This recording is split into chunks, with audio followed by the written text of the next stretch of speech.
संभल की शाही जामा मस्जिद के सर्वे को लेकर जो विवाद हो रहा है, उसकी वजह भी आपको जाननी चाहिए। दरअसल हिंदू पक्ष का दावा है कि जिस जगह पर संभल की शाही जामा मस्जिद बनी है, वहां पहले हरिहर मंदिर हुआ करता था। 19 नवंबर को हिंदू पक्ष के 8 लोग इस मामले को लेकर संभल की कोर्ट पहुंचे और सुप्रीम कोर्ट के वरिष्ठ वकील विष्णु शंकर जैन की मदद से एक याचिका दायर की गई। हिंदू पक्ष ने उस जगह पर मस्जिद से पहले मंदिर होने के दस्तावेज कोर्ट में पेश किए, जिन्हें देखने के बाद कोर्ट ने मस्जिद में सर्वे को मंजूरी दी। हिंदू पक्ष ने इतिहास का हवाला देते हुए दावा किया कि संभल में जिस जगह पर आज शाही जामा मस्जिद मौजूद है, वहां पर पृथ्वीराज चौहान के शासनकाल में 11वीं शताब्दी के दौरान श्री हरिहर मंदिर बना। इस दौरान पृथ्वीराज चौहान ने संभल को अपने राज्य की दूसरी राजधानी का दर्जा भी दिया। ऐतिहासिक दस्तावेजों की दलील देते हुए हिंदू पक्ष ने दावा किया कि बाद में मुगल शासक बाबर के आदेश पर साल 1529 में श्री हरि मंदिर को तोड़वा दिया गया और मंदिर की जगह पर मस्जिद बनी। कोर्ट में हिंदू पक्ष के वकील विष्णु शंकर जैन ने उस दस्तावेज को सबूत बनाया है जो खुद मुगल शासक बाबर ने लिखा था। आप ये जानकर हैरान रह जाएंगे कि बाबर ने बाबरनामा में भी संभल की इस मस्जिद का जिक्र किया है। बाबर की आत्मकथा तुजुके बाबरी में पेज नंबर 687 पर बाबर के संभल जाने का जिक्र है। बाबरनामा में लिखा है कि बाबर जुलाई 1529 में संभल आया था और बाबर के आदेश पर उसके दरबारी मीर हिंदू बेग ने संभल के हिंदू मंदिर को जामा मस्जिद में बदल दिया। बाबरनामा में लिखा है कि मस्जिद के शिलालेख से मेल खाती हुई बातें, जिसमें मीर हिंदू बेग का नाम और 933 हिजरी वर्ष में मस्जिद के निर्माण की बात कही गई। यह वही वक्त है जब बाबर मुगल सल्तनत की स्थापना कर चुका था। तो बाबर तो खुद गवाही देके गया है भाई, कम से कम बाबर की तो सुन लो। हिंदू पक्ष ने बाबरनामा के साथ ही बाबर के बेटे अकबर के शासनकाल में लिखे गए आईने अकबरी का भी जिक्र किया। आईने अकबरी में इसको लेकर लिखा गया है कि संभल शहर में हरिमंडल नाम का एक मंदिर है जो एक ब्राह्मण का है। उसके वंशजों में से 10वां अवतार इस स्थान पर प्रकट होगा।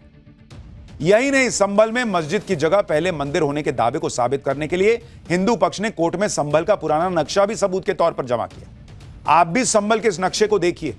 यह संभल का पुराना नक्शा है जिसमें दावा है कि शाही जामा मस्जिद की जगह श्री हरिहर मंदिर दिख रहा है। इस नक्शे में मंदिर के साथ 68 तीर्थ और 19 कूप भी दिखाई दे रहे हैं।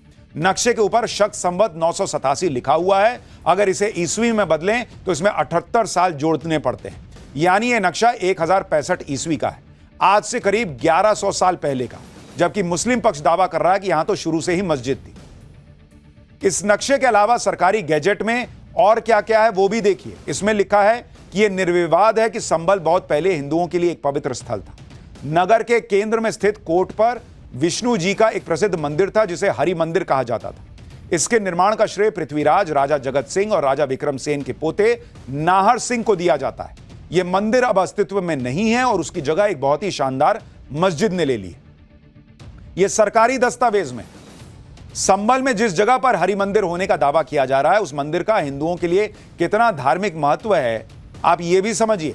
यह मंदिर हिंदू धर्म ग्रंथों में पूजनीय है और इसकी भविष्यवाणी कल की अवतार से जुड़ी हुई है।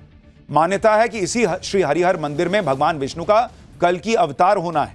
विष्णु भगवान को समर्पित श्री हरिहर मंदिर कल की अवतार को ही समर्पित था। कई पौराणिक धर्म ग्रंथों में भी श्री हरिहर मंदिर का जिक्र मिलता है। यह मंदिर सैकड़ों सालों तक हिंदुओं के लिए धार्मिक महत्व का स्थान रहा है। श्री हरिहर मंदिर के बारे में माना जाता है कि इसका निर्माण सृष्टि के आरंभ में भगवान विश्वकर्मा ने किया था। शास्त्रों में इसे भगवान विष्णु और भगवान शिव की एकता का प्रतीक बताया गया। मान्यता के अनुसार कलयुग का अंत करने और सतयुग की शुरुआत करने के लिए कल्कि संभल में प्रकट होंगे। संभल का भी धर्मशास्त्रों में जिक्र है और अलग अलग युग में संभल के अलग अलग नाम रहे। संभल को सतयुग में संभलेश्वर, त्रेता युग में महादिगिरी, द्वापर युग में पिंगला और कलयुग में संभल बताया गया है। बीते हुए इतिहास को बदल नहीं सकते, लेकिन जो चीज हमसे छीन ली गई है कभी, क्या उसे वापस लेने की कोशिश भी नहीं कर सकते? कोई अब से 2000 साल पहले और लेने की बात अब कर रहे हैं। जिसने छीनी वो भी मौजूद नहीं है। उस समय पृथ्वीराज चौहान ने हरि मंदिर बनाया। ये प्राचीन इतिहास के साक्ष्य कहते हैं। पुराने गजेटियर्स के आधार पर हरिहर मंदिर का विस्तृत विवरण दिया गया है। पुराने गजेटियर्स में मंदिर के भीतर की स्थिति क्या है, उसकी दीवारों पर क्या लिखा हुआ है, इसको भी कोट किया गया है। हम आज अगर चाहें कि हम सारी मस्जिदें जो मंदिरों को तोड़कर या मंदिरों के ऊपर बनाई गई उन्हें मस्जिदों को मंदिर में तब्दील कर दें, तो ये असंभव है और ये अनुकरणीय नहीं है। हम बीते हुए इतिहास को बदल नहीं सकते, लेकिन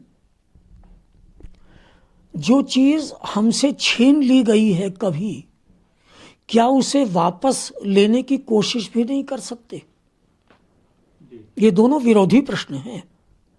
छीनी तो गई अब से 2000 साल पहले, और लेने की बात अब कर रहे हैं। जिसने छीनी वो भी मौजूद नहीं है, और जिससे छीनी वो भी मौजूद नहीं है। इतिहास को आप सुधार नहीं सकते, बदल नहीं सकते। व्यक्तियों पर किए गए अत्याचार, उनका दुख, इसे आप दूर नहीं कर सकते।